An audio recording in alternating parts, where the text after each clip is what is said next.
Ameen. Amin. ba fa'ilu akwai na'ibul fa'ili. Mala ya ce idan ba coming, fa'ilu akwai na'ibul fa'il. Your Excellency, the Chief Imam is using his grammatical syntax. He said, in the passive voice, when the subject is not known, the passive voice now becomes the main body to take into consideration. Tunda mun rasa fa'ilun na'ibul fa'ili kuma ya tsaya matsayin fa'ili. Since the subject, meaning the present himself, is not there, then the substitute to the subject is present. Muna fata ya mishi alheri. We are praying that this will be something of good omen to you. Muna fata ya mishi alheri. We are having a feeling of good omen for you. Fa'ilin nan ba shi kuma ya zama na'ibul fa'ili. So that any time the subject is not there, then the substitute to the subject now will take over. Amin. Ya zama na'ibul fa'ili. Then at that time, then now the substitute who is for the subject now becomes the subject itself. Fa'ilun ya tafi yanzu na'ibul fa'ili. So now the subject who is the present himself has left, and now the substitute to the present is here. Allah ya taimake shi. So may God help you. Amin. Allah ya cika mishi burinsa. May God fulfill your wishes and your expectations. Allah ya ɗaukaka shi. May God elevate you. Allah ya kiyaye shi. May God protect you. Amin. Sallu ala nabi. Salatu ala nabi. Sallallahu alaihi wasallam.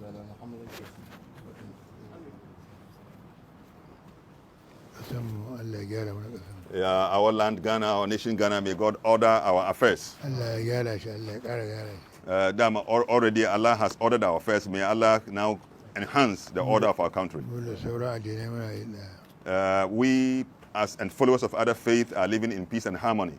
aya guda nake karantawa. And all the time I make reference to just one text of the Holy Quran. Ina so mutane su sani. And I want that our people will become aware Allah ne ya kira mu baki daya. that it is Allah who called on us in our capacity as humans. Ya ce musulmi ko mumini ko He kaza. did not make a distinction between a Muslim and a non-Muslim. Ya kira mu da suna kowa da kowa. He called us in the name of our humankind. Ya ce ku sani ku sani ne Allah. He said, be aware that I, Allah, Na yi ku ne daga Adam da Hawwa. I made you, I produced you from Adam and Hawa, Ya mai da ku manyan kabilu da and then ƙanana. made you races and tribes, Ba don komai ba. not for any other purpose. Sha Allah ya kawo dalilin abin da ya Then sa. Allah then made clearly the reason for which He created this diversity. Ya ce zai ta'arafu. Naam.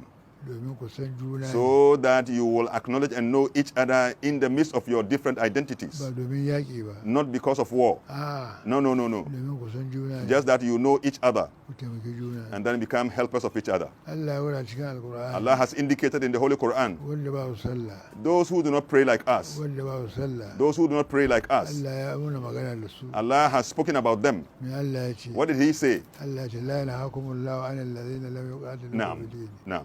Allah bai hana ku ba. That Allah has not prevented you Gabarin waɗannan da jama'a waɗannan da respect to those who do not have your faith. ba su kashe ku saboda They do not addini ba. kill and fight you for your faith, Ba su da ku gidajen ku nor ba. did they also chase you out of your homes. Menene Allah bai hana ku ba? What is it that Allah has prevented you from doing? Allah bai hana ku musu nagarta That ba. Allah has not prevented you from doing kindness to them. An taɓa ruhun na badalo ishtimali. Now, this one is a substitution of the main subject. Sannan Allah ya gwada wanda ba ku bin su. Then Allah has indicated to you that those who do not worship like you Su do, wane ne waɗannan? who are those? إنما ينهاكم الله عن الذين Naam, قاتلوكم في الدين naam, وأخرجوكم من دياركم naam, وظاهروا على إخراجكم نعم. أن تولوا naam.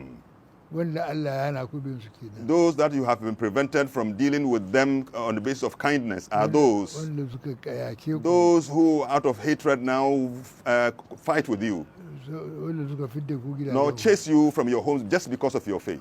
Suka kashe ku They kill you saboda addini. because of your faith. Allah su ya hana su. Those are those that Allah prevent you from dealing An with them, tawallahum, ku that taimake you su. will hold them An from as tawallahum. friends. Shi ma badali ne Naam, na ishtimali. naam. Ya hana ku.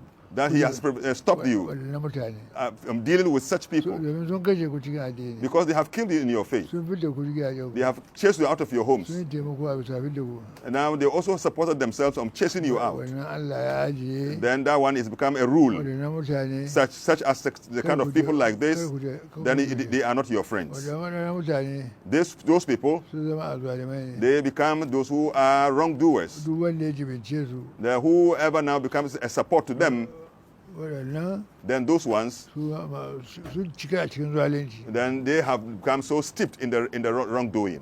saboda shi mun gode ma Allah Therefore, we are thankful to Allah. wannan ƙasa namu na This Ghana our land of Ghana, ba kamar sauran ƙasashe ba just not like all other nations. ya kamata mu gode ma We Allah need to be grateful to Allah. mu da kirista da We and wani Christians are living in peace. muna zaune We are lafiya living in peace and harmony. kujera guda We are able to sit on the same muna chair, shawaran ƙasa wuri and then we are able guda to consult ourselves. muna cin abinci wuri We are guda able to eat on the same from the Duk same wanga plate. rahama ne Allah ya This mana. one is an expression of God's mercy. Allah ya maka rahama When Allah gives you His mercy, ya kamata ka gode you must be grateful. ka gode If you are grateful, shi ya ƙara maka they will increase the mercy. to neman da Allah ya mana ƙasan Ghana. Therefore, we Ghana here, we are saying we appreciate what God has done to us. Allah mun roƙe ka And so therefore, Allah, we ask you, ka ƙara mana wannan increase our mercy. shugabannin da aka bamu All the leaders that we have been given, Nana Akufo-Addo Nana Akufo-Addo, da shi His Excellency and His Excellency the Vice President, Allah ya taimaka may musu. God help them, both of them. Allah ya ɗaukaka May su God elevate them. Allah ya taimake su May God help them. Fatiha da izaja Fatiha Izaja. بسم الله الرحمن الرحيم الحمد لله رب العالمين الرحمن الرحيم مالك يوم الدين إياك نعبد وإياك نستعين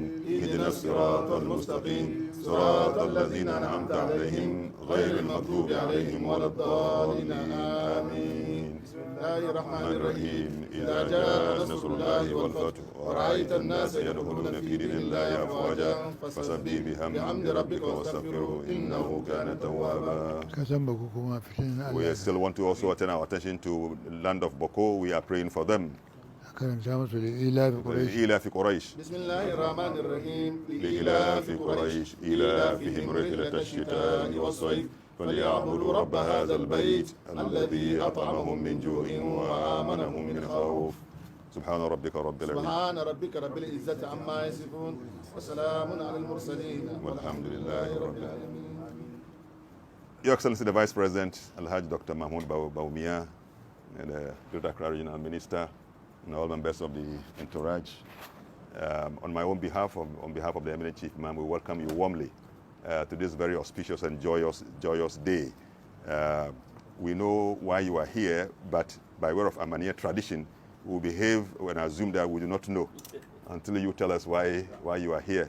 But meanwhile, your dad is very grateful for all the filial respect and reverence that you have been showing him, the consistency with which you have held him as a father, and doing so with all humility, similar to the regional minister who has also considers the Chief Imam as his father and doing everything that he deserves as a father.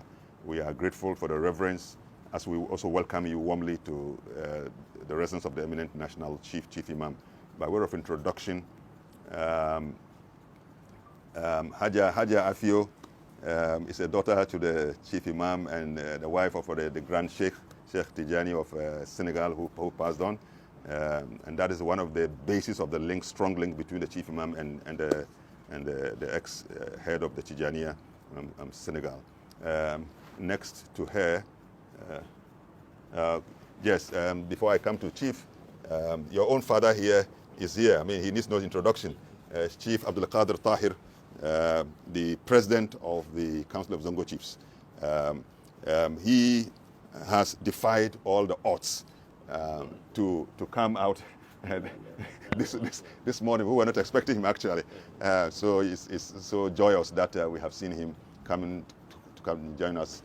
Chief Sadiq Jamala, your own friend, whom you have made a member of the Hajj board, and also the chief of the Wangara community of Greater Accra.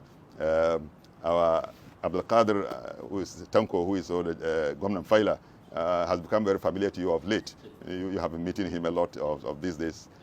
So he's also come to support the Chief Imam, to be able to just happy. The rest you see here, I call them all in-chamber support and servants. If you got into the chamber, there are those who so give the Chief Imam the support he needs. Abdul Latif is also a very known, very familiar, the Chief of Staff and the Protocol, the National Chief Imam. Baba Madaha, the one who God has granted him the good voice to be singing the eulogies of the Prophet Sallallahu Alaihi Wasallam, and Chief Imam is very appreciative of that. Okay, yeah, so having done this, I will now stop here and allow Abdullah Banda, Honorable Abdullah Banda, now to introduce the entourage, and then also then we can now hear from you the Amaniya. Thank you so much. Thank you very much, His Excellency the Vice President, being here on a special mission as delegation. Malam wannan tawaga da muka zo da su a jagorancin mataimakin shugaban kasa mu zo mu nuna maka kauna wato za mu nuna maka su. So the first person that I would like to introduce is a very known personality. He is the Greater Accra Regional Minister and also a Member of Parliament, Honorable Henry Korte. Honorable Henry Korte, Malam gashi ina hannun hagunka Malam. Hannun hagunka. Regional Minister, Honorable Henry Korte. Malam washi jika ne. The second person is also a very known figure who some time ago was the Northern Regional Minister, Honorable Salifu Said. Honorable Salifu Said, wanda malam da shine wanda aka sashi minister na can arewacin Ghana. Yeah. Maybe you want to shake hand with him? Malam gashi daga Tamale. Suna lafiya lau. Masha Allah. Good. The third person is a grandson to our grandfather. Malam jikanka Fawaz. Fawaz Ali, Deputy Chief of Staff. Deputy Chief of Staff. Daga can idara daga can wurin shugaban kasa shine mataimaki mai duba wannan. Last but not least is my good self. At all. Ben Abdullah Banda. And then Biggie is part of you, so he's also part. Wanda suka sa shi chairman in Hajj Board yanzu, Abdullah Banda, batun kulawa da batun zango kuma na hannunsa. Sannan ga jikanka Biggie. Yana nan kuma. Abdullah. So vice president. Yeah, we'll take over. Oh, okay. MashaAllah. So with this introduction, I'm sure His Excellency the Vice himself will want to give us the Amaniya.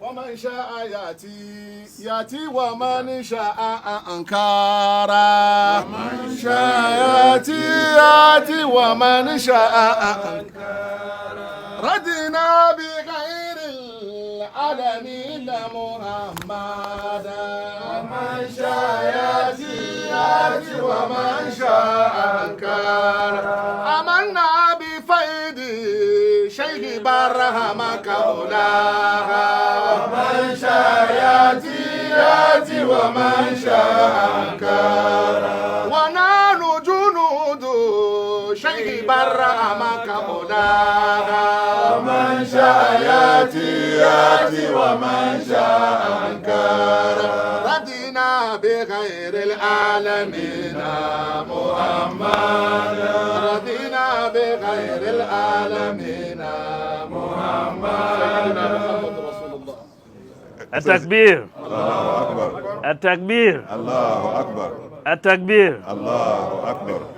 Your Eminence, the National Chief Imam, Mai daraja mai martaba National Chief Imam, Sheikh Osman Dr. Nuhu Sheikh Dr. Sharbutu, Usman Nuhu Sharubutu, our Regional Minister, Regional Minister Henry Korte, Henry Korte, the President of the Council of Zongo Chiefs, mai girma shugaban Council of Muslim Zongo Chiefs, Sheikh Abdul Qadir Sheikh Abdul Tahir, Qadir Tahir, our mother here, sanin uwanmu Sheikh Hajia Fio, then Sarkin Jimala, Chief Jimala, our coordinator of the presidency for Zongo, coordinator, and the Zongo, chairman of the Hajj Board, chairman of the Hajj Board, the deputy chief of staff, my good brother Fawaz Fawaz, Ali, the regional then minister. the former Northern Regional Minister. You can be sure he's here. Jama'a, salamu alaikum wa rahmatullahi ta'ala wa barakatuh. Wa alaikum assalam wa rahmatullahi wa barakatuh. Today is a very happy day. Malam yau rana ne na murna. This is why I am in white. saboda haka ne completely. nazo cikin riga fari da fari. My heart and my stomach are all as white as today. Zuciya na da tumbi na duka suna fari kamar irin tufafin. We are here because today Allah has blessed our father. Muna yau mun zo ne saboda me Allah ya yi ma walidin babanmu albarka. Today he's celebrating a birthday, and it's not an ordinary birthday in the life of any human being. Yanzu ina in tunawa Ghana. da ranar haifuwansa, amma kuma ba ranar haifuwa ne irin adi irin yadda na kowa yake ba. For a human being to reach 100 years is a big matter. For a samu mutum da ya rayu fiye da shekara 100 har da 'yan kai mai shekara 104 wato babban lamari ne. But to reach 104 is a blessing Wato ka from kai Allah. shekara 104 to albarka ne. What we all know, knowing the National Chief Imam, Abin da muka sani da mu dai game da National Chief Imam, is that he is a gift from God wanda to shi ne Ghana wani kyauta ne daga Allah zuwa ga mutanen Ghana, and to the Muslim Ummah. musamman ma zuwa ga jama'an musulmi.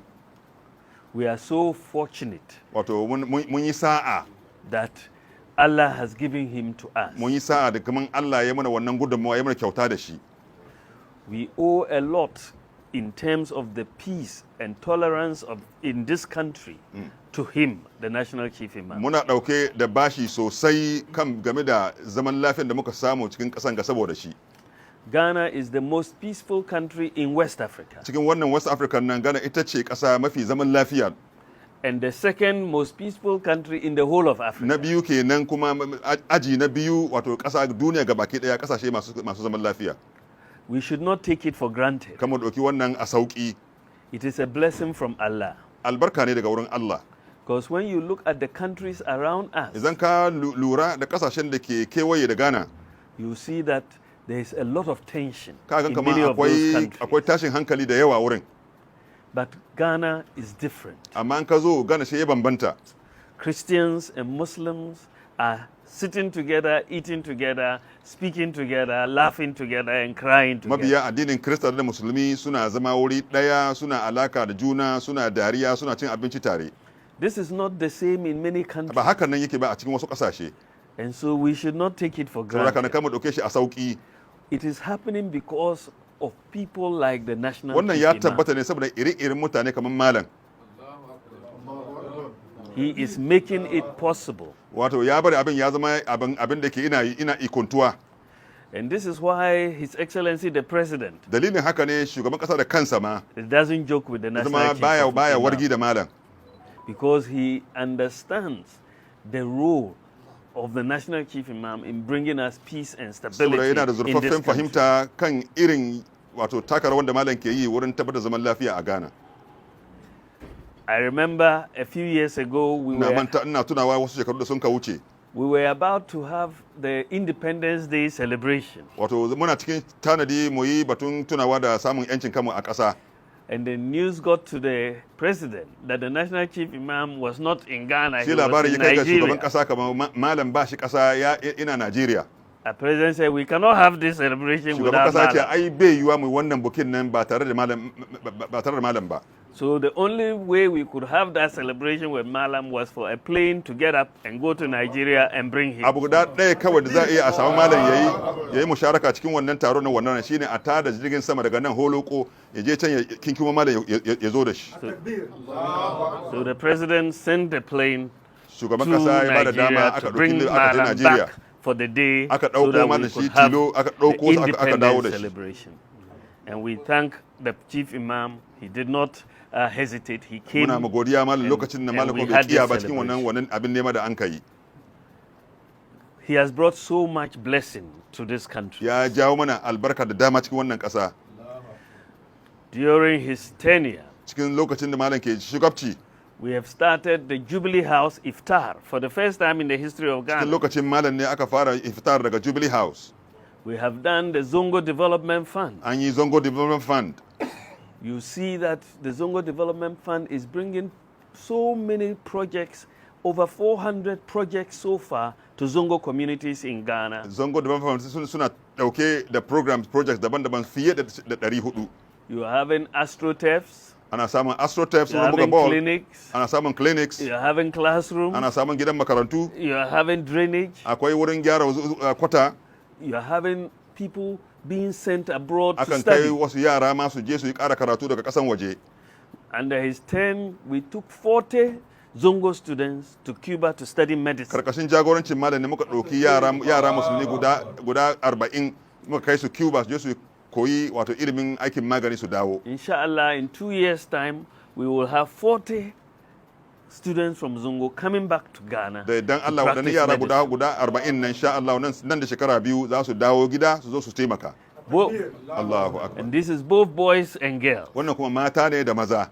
And so they will help our people. In sun zo sun zama taimako ga jama'an mu. So we are very, very grateful that in his time, so much is happening to help the people of the Zongo community. Muna ma Allah godiya, muna farin ciki da cewa cikin zamanin malam ne aka samu lamura masu ci gaba kamar haka. So we thank Allah Muna ma Allah for godiya his life. game da rayuwanka malam. And if we had a way, we would say Allah should leave him forever. With us. Inda yana yiwuwa wato da mun yi doki Allah ya barka dindindin wato ka saura hakan nan ba za ka tafi ba. But we are happy that he has given it to us for 104 years. So Amma far. muna ma Allah godiya da ya ba mu kai aro wato shekara 104. And we are looking forward to coming back next year. Muna to kaunan celebrate, kuma celebrate. muna jiran sabon shekara mu sake dawowa. We'll celebrate So 105, inshallah. mu yi na 105 Inshallah. insha Allah. So we want to thank the Almighty Allah Malam and, muna ma Allah godiya. and to pray for long life for Malam him and good health. ƙara maka addu'a na tsawon rai. And we are very, very confident that by the grace of Allah, Muna da sika ya malam kan cewa da ikon Allah Ghana will continue to be a peaceful country. Ghana ya ci gaba ya zama ƙasa wanda yake mai ingantaccen zaman lafiya. That we will all continue to live together in harmony. Mu ci gaba da zaman tare cikin wato zaman lafiya da kwanciyar hankali. That Christians and Muslims and everybody in Ghana Musulmi will da continue. Krista da mabiya kowane addini duka mun da zaman lafiya. So we are asking the Chief Imam, because I know that Allah listens to him, Malam na yi yaƙini kamar Allah yana sauraron ka. that he should continue to pray Ka for ci gaba Ghana, da yi mana addu'a. should continue to pray for the president, Ka ci gaba ka yi ma shugaban ƙasa all addu'a. of the people of Ghana, Duk da mutanen ƙasan Ghana gabaki ɗaya. so that we will continue to be a peaceful country, Har da mu ci gaba da kasancewa ƙasa wacce take da ingantaccen zaman so that lafiya. we can prosper this country. Saboda mu samu kuma arziki da ci gaba ya zo mana. I'm so happy today. Malam ina cikin karsashi da farin May ciki. God bless the National Chief Allah ya Imam. albarkaci National Chief Imam. Jama'a, assalamu alaikum wa rahmatullahi ta'ala wa barakatuh. At-takbir. Allahu Akbar. Allahu Akbar. Malam mataimakin shugaban kasa ya ba da bayanin dalilin zuwansa wannan safiya. Your Excellency, we have just been joined by Nakwa. So Malam ga shi dama abokin tafiyanka Nakwa. Ga shi kuma ya zo. Ga shi zai zo ya hannu da kai. Ga shi na hannu da kai. Allahu Akbar. Ga shi ma ya zo. Allahu Akbar. Israel Church of Israel. Yes.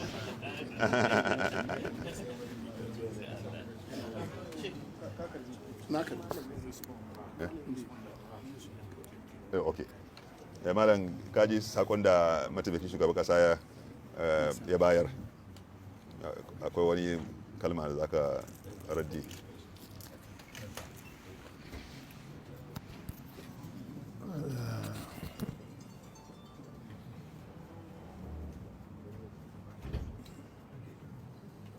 wajibi ne Allah ya muka ni'ima ka gode. It is incumbent upon you that when Allah has bestowed his favor on you that you remember and be grateful.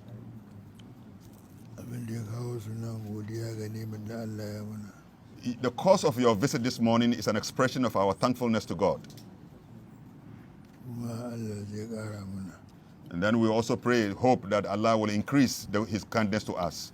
Allah ya yi magana cikin Qur'ani. Allah has said in the Holy Quran, لئن شكرتم لأزيدنكم Naam. na muku nema kun gode na kara muku If I bestow my favors on you and you are grateful, I will increase the favors. saboda shi Allah na magana da mutanen Makka And that is why Allah speaks to the people of Mecca of old. ya yi musu nema He bestowed his favors, his grace upon them, neman da ya muna just like he has also bestowed similar favors on us. shi Allah ya magana cikin Qur'ani Then Allah indicated in the Holy Quran, kun makabci ne sun makabci ne yeah, at the time referring to Mecca people, is there, are you blind? Are you blind? sun makabci Are you blind?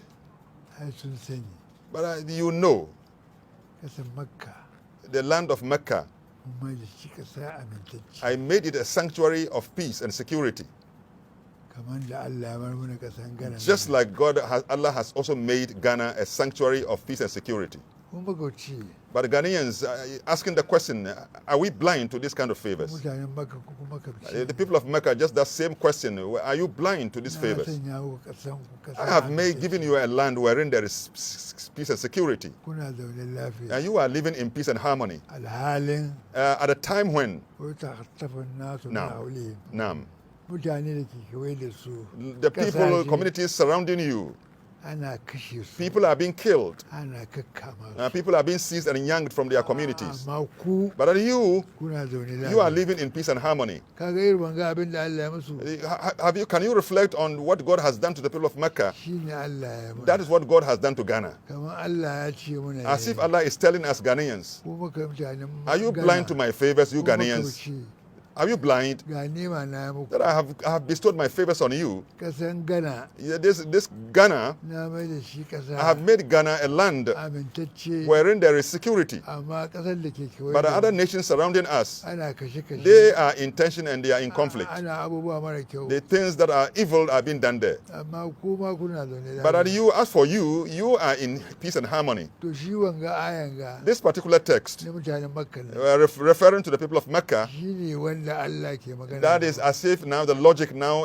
extends to us. kamar Allah ya ce mana ne As if Allah is telling us, mutanen Ghana ko makabci you Ghanaians, are you blind to my ai favors? kun gani kun You sani, have seen it, you have experienced it. kasan ku Look at your land. na mai da ku kasa amintacce I made you a land of security and da peace. halin sauran kasashen At a time when other nations surrounding you in the neighborhood ana tashin hankali are in tension and they are killing them. kaga wanga aya na mutanen Makka Have you seen this particular text? shi ne wannan aya That is the logic that extends to us. ne Allah ke magana Then Allah is speaking to us also. abinda ne muku ga This thing that I have done to wai you, ku gode mini be thankful to me. shi ne Allah ke magana da mutanen Makka That's the way Allah spoke to the people of Mecca. shi ne Allah ya sabar da aya Now, that's why Allah revealed a verse. li ilafi quraish The Ila fi Quraysh. wani ayan kuma In another verse, ya zo it came wani sura in one other chapter. wani sura ne wannan Baduha ba. ah Suratul Ankabut. Suratul Ankabut wanda ka saba ja. أولم يروا أن جعلنا حرما آمنا نعم ويتعصف الناس من حولهم نعم. Allah na gwadawa Can you not reflect and see abin da na yi muku ga that this thing I have done to ku you? gode mini Just be thankful to me. ka ku butulci Don't be ungrateful. mu ma mutanen Ghana We in Ghana, nima da na yi muku this favor I have done to na you zama lafiya of peace, sauran kasashen da ke other nations are not experiencing ana it. tashin hankali They are in trouble. ku kuna zaune You are lafiya in peace. ku gode mini Be thankful to me. so mun gode masa Therefore, we in Ghana here are thankful. ni Allah zai muna When we do so, what will Allah do? Allah ya alkawali He has made a promise ya kara mana that He will increase His favors. ku butulce mini But that if we are ungrateful, kun ga abin da ba ku so. then you see that which you don't want to see. haka Allah ya faɗa That's what Allah has said. wala shekartum Naam. kun gode mini If you are thankful, la zai danna kun na kara muku I will increase the favors. wala yan kafartum But that if you are ungrateful, kun butulce that if you become ingrates, lau aziman na naam, shi ne Allah ya ce ina zabi la shadid naam, ina Allah ce mai dalilin jawab naam.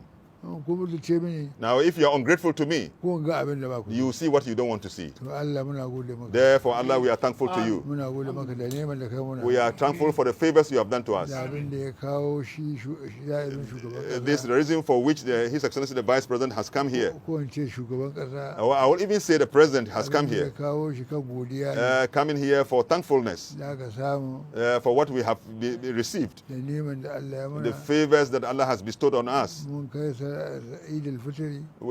Yesterday we did the Eid al-Fitr. Mun samu kuma And now today too we are celebrating 104th years of my life. kan godiya All this, the foundation is on da thankfulness zama lafiya. for the peace that we enjoy. Muna gani Then we can see, experience, Allah ya ƙara muna. hoping that Allah will increase the favors. Allah ya ce The Prophet ﷺ has said, ka roƙi Allah. now continue to supplicate and invoke Allah. In ka roƙi Allah Now ne if you ask him, kaka shakka don't be doubtful kan Allah ya amsa. about the acceptance of your prayer. Ka sakankanci Now be certain in your mind Allah ya karɓi. that Allah will receive and accept your prayer. To abin da aka roƙa Therefore, everything that Your Excellency you have asked for on my behalf, na zama lafiya. including the peace, Muna roƙon Allah ya ƙara pray mana. that Allah will bring it to fruition. Allah ya ƙara mana zama May lafiya. Allah add more of our harmony. Nana abubuwa. Nana Akufo-Addo, His Excellency, Da shi na'ibinsa and then the Vice President, Alhaji Mahamudu Bawumia. Dr. Alhaji Mahamudu Bawumia. Allah ya taimake su. May Allah help them. Allah ya cika musu burin. May Allah fulfill your wishes and your expectations. Allah ya zama da mu lafiya. May Allah give us peace. Allah ya zama da mu May Allah lafiya. make us live in peace and harmony. Allah ya taimake su. May Allah help all of you.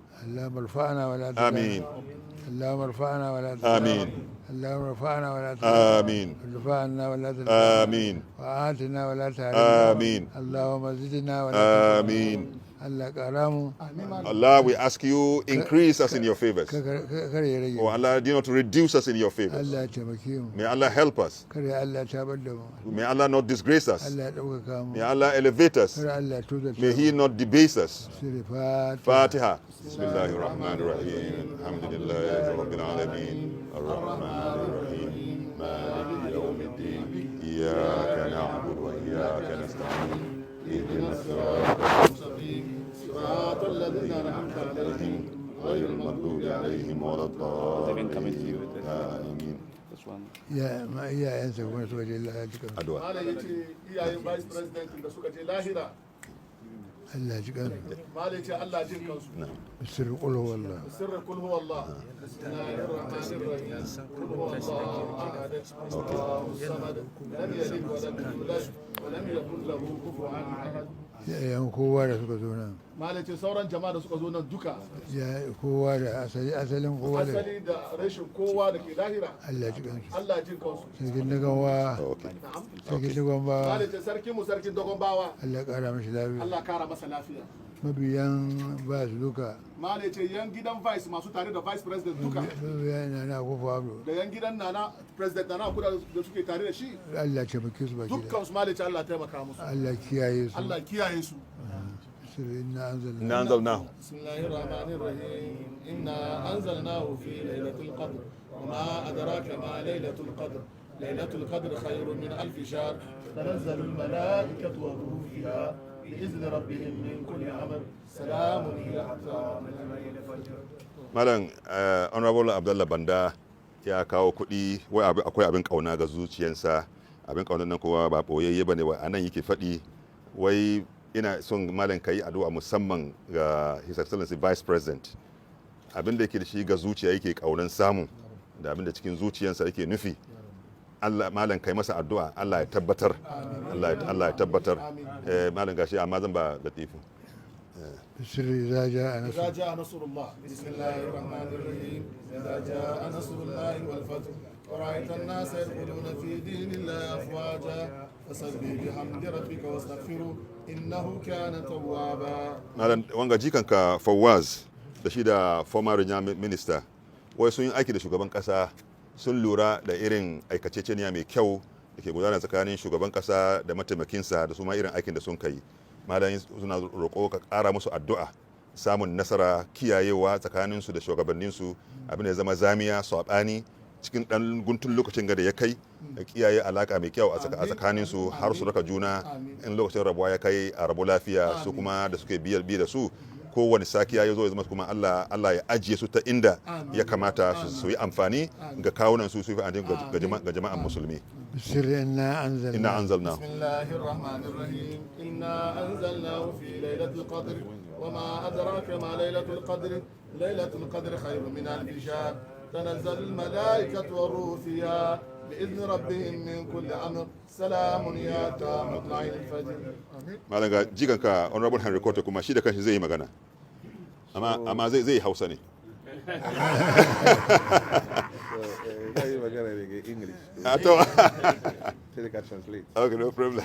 So when His Excellency the Vice President was speaking, malam idan ka lura lokacin da mataimakin shugaban kasa ke magana, he asked God ya roki Allah and prophesied that next year we should come here and celebrate again yet another birthday with His Eminence Sheikh Nuhu Sharabuktu. ya roki Allah da kauna da tanabbu'i kaman ikon tugare mu sake zuwa nan ga shekarar da ke zuwa mu iya mu zo mu yi saduwa nan ga na shekara 105.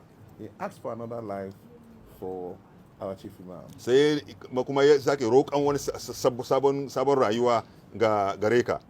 So I am giving this one to the Chief Imam malam to ga pray. wannan kuɗin ga zan damƙa shi a hannunka ne don kai mana addu'a, To pray for His Excellency the Vice President. don kai mashi mataimakin shugaban kasa da kansa zatinsa addu'a. God has given him a role Allah ya ɗora wani wajibi a wuyayensa to lead the people of this country don ya shugabanci jama'an wannan ƙasa as a Vice President. a matsayin mataimakin shugaban ƙasa.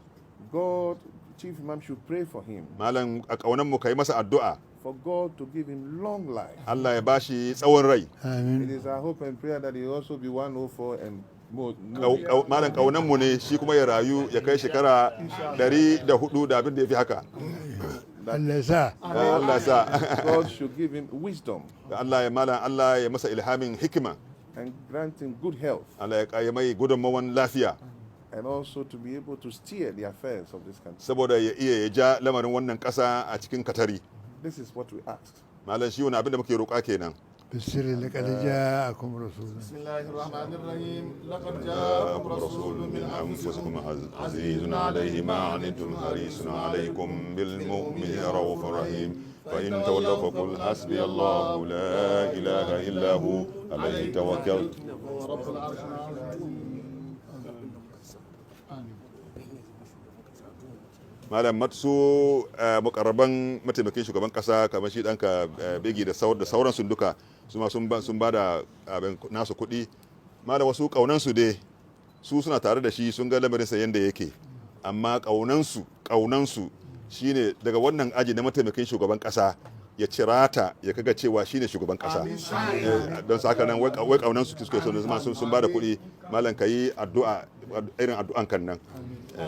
آمين آمين اللهم مالك الملك آمين آمين وتنزع الملك آمين وتعز من تشاء آمين وتذل من تشاء آمين بيدك الخير آمين إنك على كل شيء آمين تولج الليل في النهار آمين وتولج النهار في الليل آمين وتخرج الحي من آمين آمين آمين وترزق من تشاء آمين بغير حساب آمين. بالسر إذا جاء إذا جاء بسم الله الرحمن الرحيم إذا جاء نصر الله والفتح ورأيت الناس يدخلون في دين الله أفواجا فسبح بحمد ربك واستغفره إنه كان توابا. ما شاء الله. So I think the next item which climaxes this thing is the cutting of the cake. Your Excellency, you will undertake that duty together with your own dad.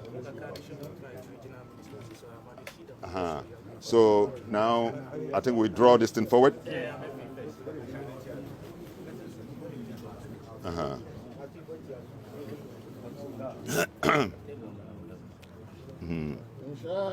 Mala yanzu an kai wurin yankan cake ne, amma an zo ma da wukan ga ɗanka wai ka kama hannun shi. To in zo ku yanka.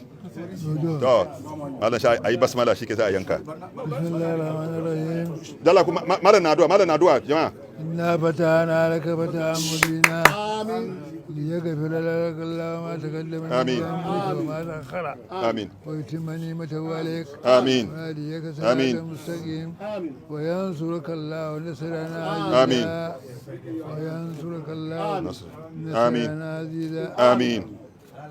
So, biscuit. Yes, now let's cut. Okay, yes, okay. You can all come forward. Allahu Akbar. اللهم الله أكبر. ولا تهزم آمين اللهم انصرنا ولا تهنا آمين واكرمنا آمين. ولا تهنا واسترنا ولا تبلانا آمين وعاسرنا ولا تسرنا آمين واحفظنا ولا تلجنا آمين. فانك على كل شيء قدير. آمين يا اقدر القادر آمين ويا اسرع الحاسبين. آمين اللهم انت امرتنا بدعائك آمين واتنا باجابتك. آمين وقد دعونا كما امرتنا آمين واجبنا كما وعدتنا. آمين. هذا الجلال والاكرام. آمين. انك لا تخلف الميعاد. آمين آمين. آمين آمين آمين. التكبير. إمام هدى لولاه ما عرف الهدى النبي محمد. إمام هدى لولاه ما عرف الهدى. إمام هدى لولاه ما عرف الهدى النبي محمد. أتى والورى في ذلك البلد الملا فردوا بالعلم أصبوا للردى فردوا بالعلم أصبوا للردى رهيب في نادي الفضل والعدل والندى علي منار الكدر والفار والذكر. لقد فاز لقد فاز لقد فاز لقد فاز لقد فاز لقد فاز من كان الرسول إمامه يقود بغنى والنجاة زمامه وكل من استعصى علي نامه تسير رياء النصر شار امامه فأداؤه ما بين خوف وذلة أفي رسل من بالهاشمي يشبه أفي رسل من بالهاشمي يشبه حرام عليه النار كلب أحبه محمد رسول الله رسول كريم ما أساق تربه أعد لآوال القيامة هبه وحسبي فلي منه ملاذ وملجأ أني لنا منه شفاعة في قدين ينال رضاها كل عبد موحد على غته في ذنب أو تعمد على غته في ذنب أو تعمد جرائرنا تمها بجاه محمد كبائرنا تمها بجاه محمد إذا شفع المحبوب جاز المبا ردينا بغير العالمين محمد ردينا بغير العالمين الله ردينا بغير العالمين محمد ردينا بغير العالمين الله وصول جميع المسكين بأبوليا ردينا بغير العالمين الله وصول جميع المسكين بأبوليا ردينا بغير العالمين مدي وجوبي في المعارف لم ترى ردنا بغير العالمين سيدنا محمد رسول الله. What's going to happen now is we've cut the cake, but as usual, tradition demands, we'll just take a piece of it. So the vice president will pick and then hand over to the chief imam, and both of them will have the taste of the cake as part of the goodwill. But it's so soft that malam ga mataimakin shugaba ina mika ma cake gashi zai sama baki kadan taba kadan. Allahu akbar. Allah kare yawa cire da lafiya. Allahu akbar.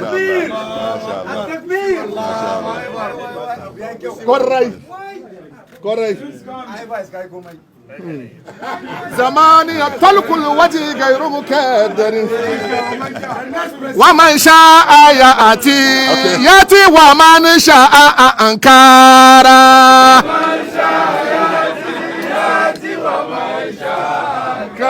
الله ردنا بغير العالمين محمدا ومن شاء يأتي ومن شاء الله وصول جميع المسكين بأبوليا ياتي ومن شاء الله تحققه من لا يكذب بربيا ياتي ذكر الله وجهه بفيا في معارف لم ترى ياتي ومن شاء الله وجهه بفيا في المعارف لم ترى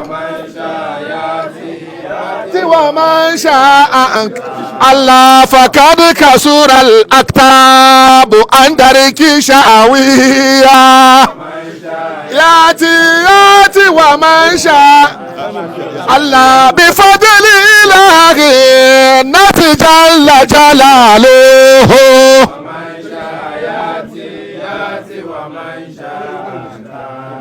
بفضل الله النفي جل جلاله ياتي ومن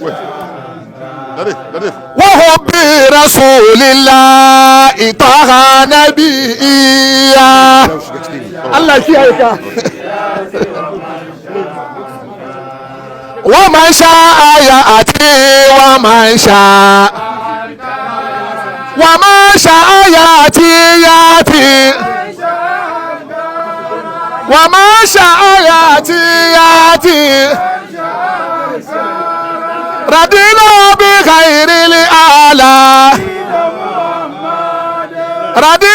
بغير الآلة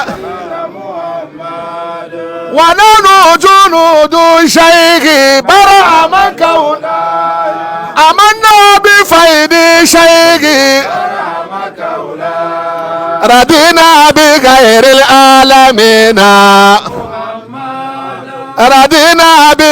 العالمين ردينا